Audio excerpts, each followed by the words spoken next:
नाज़रीन, नसीराबाद में रमज़ान के भलारे महीने में महंगाई सबब गरीब सख्त परेशान आहिनि। तफ़सील ॾिसूं था अल्ताफ़ कांधड़ो जी हिन रिपोर्ट में।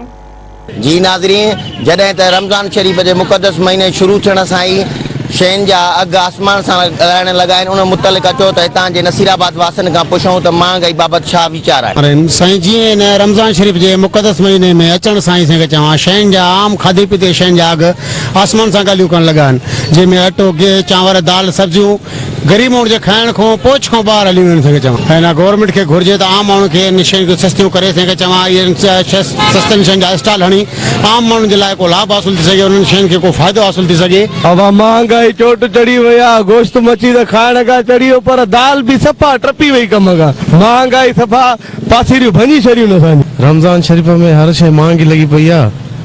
अमीर तो छा गरीब तबको भी परेशान लगो पियो आहे। रुपए वाली शइ 10 रुपया लगी पई आहे।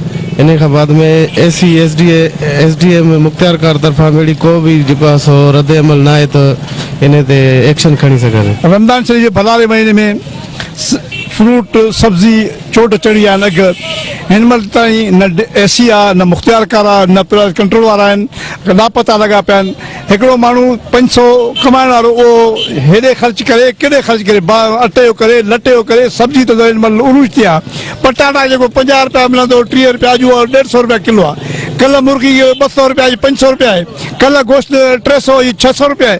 ग़रीब माण्हू काॾे वञे, उहो फाका कशी में मजबूर पिया बचा था विकिणनि उन पंहिंजे पेट जे करे। महिरबानी असां सिंध हुकूमत खे अपील था कयूं, हिन महिल कोरोना वायरस जे करे तबाही मचाए छॾियो अथनि, हर जात उन्हनि जा मसइला हल कया।